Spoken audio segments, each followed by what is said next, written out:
Hello, everybody, and welcome to another episode of Box Office Talk. This is the show where I break down what happened at the box office, see if my predictions for the top five are correct, then make predictions for next week's top five. So let's get right on into it. Last week, I predicted the number one would be If, number two would be Kingdom of the Planet of the Apes, number three would be The Strangers Chapter 1, number four would be Back to Black, and number five would be The Fall Guy. And unfortunately, well, not unfortunately, just I was so close. I overestimated how well Back to Black was going to do. Apparently, more people are, or maybe it's either more people are against these music biopics that are being made now, these by the numbers, musician biopics, or it's just not that many people knew this movie existed. I don't think it's had the strongest marketing push compared to your Bob Marley's or or Rocket Man or Bohemian Rhapsody. So I got 3 out of 5 of my predictions right. I checked the comments. Nobody got their predictions right for this weekend. Unfortunately, a lot of the same thing. Everyone thought Back to Black was going to get in here.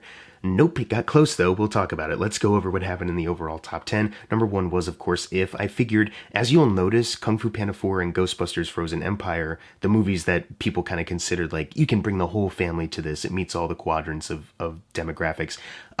Those are gone from the top 10.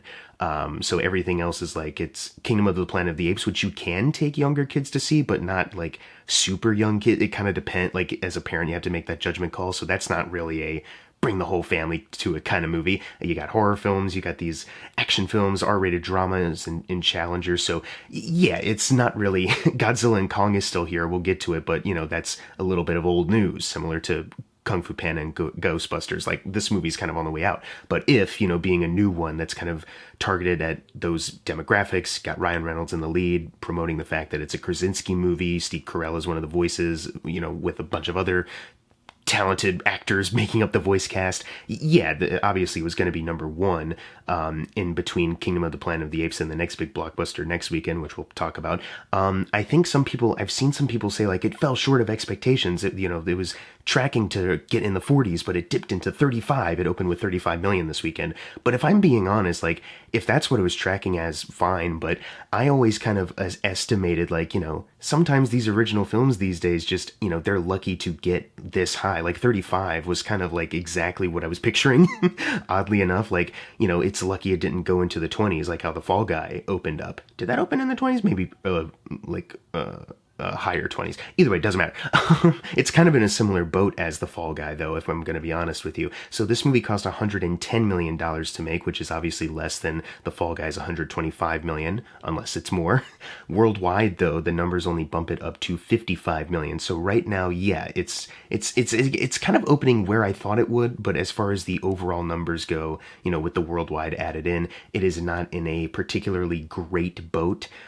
Because you need to double that production budget to be considered an initial success. So that would be $220 million. Opening with $55 million isn't the best. Some people have pointed out, though, that, this is a week away from Memorial Day and there's an extra day off. Families, can go out now that they're free and they have options. Garfield is out and If is out. But if I'm being honest, I feel like Garfield might be a bit more of a threat than If. Not to say that both of these movies can't coexist and people can't, go see both films. It's just, it's not clear right away how If is doing, kind of like how it wasn't initially clear how The Fall Guy was doing.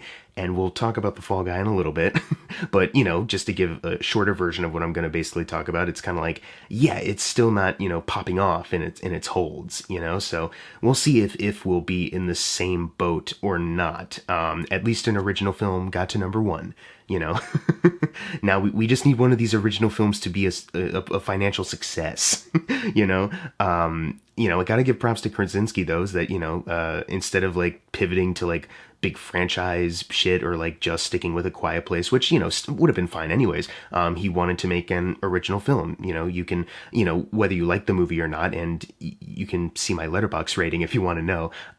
But I feel like watching it, like I wasn't watching like a cynically made movie. Like clearly he wanted to make this film, tell this story. So I will always prefer that getting into a number one spot, whether you like it or not, if there's a clear passion there. Let's talk about some stats though for Krasinski though. I'm not going to talk about The Hollers or the other film he directed, the name of which I'm forgetting, because it's like, obviously If has already outgrossed them and the opening weekend is higher, blah, blah, blah, blah, blah. We don't need to waste any time on it. Let's just jump into the A Quiet Place comparisons. This opening weekend is below both of those films, 15 million below the original Quiet Place and 12 million below A Quiet Place Part 2.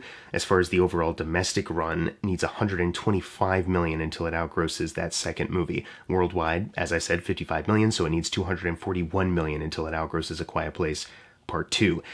And unless it has this crazy hold, or like, not just next weekend, but like over the summer, people are like still, what's out? What can we see? Okay, yeah, that's straggling, that's still sticking around. Maybe it has a chance then, you never know what kind of hold these movies can have, if any. So we'll see. But it's looking very not likely. It will probably outgross the initial production budget number of 110 million, actually doubling it, Let's cross our fingers. If it has more places to be released worldwide, hopefully there's big booms there, Anyways, number 2 is Kingdom of the Planet of the Apes. You're probably wondering, since last weekend opened up really well, how is it holding over? Not too terribly, you know what I mean? With the cinema score, kind of being at a B, and some people like already kind of chime in the death bell, like, oh, word of mouth amongst, casual audiences isn't going to be good. It's going to be a big drop off. The drop off is like about your average, or like what should be the average for like some of these bigger, blockbuster movies. It had like a 55% drop off, and that's not too bad. Obviously it could have had a better hold, but like I said last weekend, I think there is still a shot here. People can, spread the word, like, those visual effects look pretty amazing. And what movie really, really got to me was Kingdom of the Planet of the Apes, where If has like this, high audience rating on Rotten Tomatoes, low critic score Rotten Tomatoes. Kingdom of the Planet of the Apes is still fresh. So I think this still has a chance in the next couple weeks to still have a pretty solid hold. And also, as we've discussed, because of the strong opening it had already and the popularity worldwide with the franchise, it's already in a pretty solid boat though, So it made 26 million this weekend, which adds to a domestic total of $101 million. So it places itself 45 million away from outgrossing War for the Planet of the Apes, but more importantly, crossing over 100 million domestically. That's pretty fantastic. Worldwide, it is now sitting at $237 million. So it has not outgrossed the Tim Burton Planet of the Apes movie yet. It needs 125 million to do so. But the fact that it has jumped up that much to 237, that is a great number. As we've discussed last weekend, the budget is 160 million. It needs 320 to be considered a success. So that places it about 83 million away from that number, which, if it's at 237 right now, that's within reach, and then at that point it's all about tripling it, which it might be able to do because of the, people seeing it, spreading the word, they actually like it. You can't put all of your stock into cinema score, I think, I think, it can give a solid initial idea, but, sometimes these things are, beyond their control as far as like what people want to see. So, that's pretty good. I think this movie is in a pretty good spot, and I'm pretty happy with how it's doing, hope for more continued success. Number 3 was The Strangers Chapter 1, which, I don't know, might turn out to be the most profitable one just based off of, low budget. Actually, no, that's probably Tarot, slightly lower budget. We'll talk about it. It had a budget of 8.5 million, so 0.5 higher than Tarot, which is kind of funny. But I think I even saw some people trying to say, on the internet, like, oh, horror's doing really bad. Night Swim is the highest grossing horror movie of the year. And then you got The Strangers falling short of expectations or something like that. And it's like, man, the budget being this low and they open with 12 million, they are fine. Yes, a worldwide number would help any movie, but domestically they're 5 million short of already doubling this budget, so they are good, Next week, they don't even need a fantastic hold next weekend. They're just so close to already doubling it, and they've already shot the next 2 films, so those are gonna come out either way. It's just, the difference between like they change their minds and put it on streaming, or they actually commit to a theatrical release, and maybe with, a solid enough hit, they might do pretty well for themselves. So it's obviously not like a crazy hit, and we're going to talk about The Stranger stats in a second. But as far as like low budget horror movies go, that's exactly what they've done here, their business model. And also compared to like these bigger budget films that open bigger numbers than what The Strangers did, but people are always like, like me, biting my nails like, oh shit, can an original film be a success? This movie, not in that same boat. They did not sink $125 million into a Strangers movie. As far as the other films in the franchise, the opening weekend was 2 million over The Strangers Prey at Night. It's 8 million below the original's opening weekend, but the fact that it's over Prey at Night, that is at least a solid enough sign. This series, does have a fan base, mostly of that original film. And they, did not really care for Prey at Night, or at least it's complicated. Some people will, find enjoyment in some of these things and other people won't. Prey at Night has a little bit of like a cult following, if you want to call it, just because of how much fun it is. It's like an 80s horror film, bro. But there are a lot of people who are like, man, this betrays the original film's intent. This isn't what it's all about. So the fact that this movie got a 2 million edge for the opening weekend over Prey at Night, that's probably a good sign for them. It needs 12 million in total to outgross the domestic run of Prey at Night. So we'll see how much it outgrosses that in the next couple weeks, and if it can even get close to the original film. I have nothing else to add other than this movie's fucking ass. In a perfect world, this movie would be making no money. But hey, it's out of my control. Number 4 is The Fall Guy, making 8 million, adding to a domestic total of 62 million. Worldwide, it is sitting at 127 million. So it has crossed over the initial production budget of 125 million. But as we've always discussed, you can't just outgross the initial budget, you have to double it. So they are still way off. They're 123 million off from actually doubling that. So it just does not seem like it will be getting, and maybe I'm speaking too soon. Maybe there's, some numbers out there that haven't been released yet worldwide. Maybe there is another place that hasn't been released yet worldwide that I'm just totally unaware of, but it just seems like this thing is just floating, not necessarily dead in the water. It's just hanging out. It could sink at any second, but it's, floating. Not floating very well, like their heads going under sometimes, but I don't know if that analogy makes sense. As far as David Leitch's filmography, it did outgross Atomic Blonde domestically by 11 million, now needs 41 million until it outgrosses Bullet Train. Worldwide, it needs 111 million until it outgrosses Bullet Train. So Bullet Train, David Leitch's last film, is the one to beat. Probably not going to do that. Oh boy. Let's move on to number 5, which is not Back to Black. It is Challengers. Challengers still hanging around. And this is another, it feels so weird always being like, hey, this is pretty impressive, even though it is yet to double its $55 million budget. I think I'm just like not as concerned because Luca has already shot and like, I think nearly completed or has completed his next film with Daniel Craig. So he's probably good. And I feel like the, sort of success of this movie in putting that in some marketing, and, Daniel Craig, his star power in that could potentially, push that over the edge. And then that one can be a financial hit. This is so stupid. I'm sorry. It made 2.9 million, adding to a domestic total of 43 million. Worldwide, it is sitting at 78 million now. So yeah, it's inching closer. It's inching closer. It needs 32 million at this point to double that $55 million budget. Who knows if even that would be enough, but hey, if it can just hold on for dear life, in the top 10 always, eventually it will cross over. Although, bad news, it did just hit VOD. So, oh, and that reminds me, The Fall Guy is also, yeah, you know what? The Fall Guy is fucking drowning. Never mind. It's gonna release on VOD soon, so maybe VOD sales can push it over, but as far as like a theatrical success, nah. And I feel like if you have a bigger theatrical hit, the VOD sales will probably be better. I don't know how this fucking business works. People obviously are waiting for it to be rented because they've been conditioned. But if you just keep it in the theater long enough, some people might give in and be like, oh, that shit's not out yet? Oh, well, maybe I should go seek it out. Oh, fuck me. Anyways, number 6 is Back to Black, making 2.8 million on a budget of I don't fucking know. Worldwide, it is sitting at 26 million. So if it's as cheap as the movie looks, they've already doubled their budget. I don't know. I don't want to be too mean. I mean, I kind of do because this movie's ass, but I don't want to be too, mean about it because, people need to work and, this is the project that they could get. But still, as far as Sam Taylor Johnson's filmography, opening weekend-wise, 2 million over Nowhere Boy and A Million Little Pieces, 83 million below 50 Shades of Grey. As far as domestic runs, 2 million over A Million Little Pieces and 1 million over Nowhere Boy, 164 million below 50 Shades.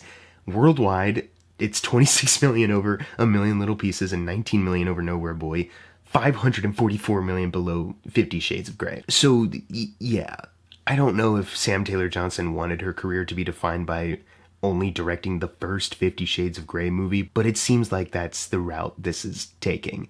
Apologies? I don't know, this is a bad movie. Number 7 is Tarot, making 2.0 million, adding to a domestic total of 15 million. Worldwide, it is sitting at $29 million, so 5 million over 24. They have tripled that $8 million initial production budget. They only need 3 million more until they quadruple it. Tarot. Who'd have thunk Tarot would be the film to beat as far as financial hits of the year? Who would have thought The Strangers Chapter 1's main competition as far as low-budget horror doing well would be fucking Tarot? Another bad movie, but one that is not as bad as The Strangers was. Anyways, I have nothing else to add to that. Let's move on to number 8, which is Godzilla and Kong: The New Empire, making 1.7 million, adding to a domestic total of 194 million. Worldwide, it is sitting at 561 million. And I was talking earlier, this movie's practically 1 foot out the door, but, it kind of did cross over a pretty important milestone. Domestically, it is still 6 million away from outgrossing the 2014 Godzilla, but worldwide, it has finally outgrossed Skull Island by just a couple 100,000, which means this. The New Empire is the highest grossing MonsterVerse film for the worldwide run. That's kind of crazy to think about. Because like I've been saying, this is my least favorite one. This is my least favorite one in that whole series. In a series that has had ups and downs. And this is the highest grossing film. That is crazy to me. That's wild. I mean, I don't know. With that rebound, in 2021 with Godzilla versus Kong, people were like, well, that's a fluke, it's COVID related. People just want to see a big movie in the theaters. It did well, all things considered. But then you have this one, the follow-up, and people are like, just so jazzed. That's crazy to me. I don't know how they did it. I gotta respect it, though. Number 9 is The Blue Angels. You probably didn't know that Glenn Powell and J.J. Abrams produced a documentary about the Blue Angels. They did. Haven't seen it. Made 1.3 million this weekend. Who knows what the budget of this thing is, but they made some money. And finally, closing out the video, number 10, Unsung Hero, making 1.09 million, adding to a domestic total of 19 million. So they have tripled their 6 million initial production budget. It has outgrossed for Kingdom Story Company Ordinary Angels by a couple 100,000. Now needs 7 million until it outgrosses American Underdog, that football movie with Zachary Levi. Probably not going to happen just because of how much it's slowed down, but hey, they did it. On a completely, random note, it would have been so cool if I saw the TV Glow snuck into the top 10. It didn't. And that's a bummer. Go see I Saw the TV Glow, one of the best films of the year. That's my endorsement for you all, please. Now it's time for the fun part, the predictions for next week's top 5. Number 1, I gotta go Furiosa, Mad Max Saga. I think Furiosa is going to take number 1. I think it's going to be pretty easy, too. I think many people have been hyping up this film, just... Even people who maybe, aren't familiar with the franchise, you play that trailer in front of any movie and people are like, what the hell is this? This looks kind of exciting. What's going on here, So I feel like this will have some attention. And then number 2, I think, will be the Garfield movie. I think some people might be confused by my pick because it's like, well, Garfield is the more family-friendly one and Garfield's been a famous IP for years. But I feel like, kids today... there will be people who will, parents who take their kids to see this new Garfield movie and, some kids who are familiar with Garfield. I don't think Garfield is as big as he used to be. Maybe he is and I don't know, but I just don't see it, and also, as far as like adult Garfield fans, I feel like they see the trailer for this and are like, oh no. But I think it'll still make money. So number 2, Garfield. Number 3, I think, will be If. Number 4, Kingdom of the Planet of the Apes. And then number 5, Sight. You might be wondering, what the fuck is this? And I was also wondering that when I was looking at Fandango, but it's a new Angel Studios movie, and as you all know, you can't rule that shit out. So that's my number 5 prediction. Anyways, what are your predictions for next week's top 5? Leave them in the comments below, and as always, thank you guys for watching. Make sure to subscribe. I'm Jackson Fulcher. See you guys next time.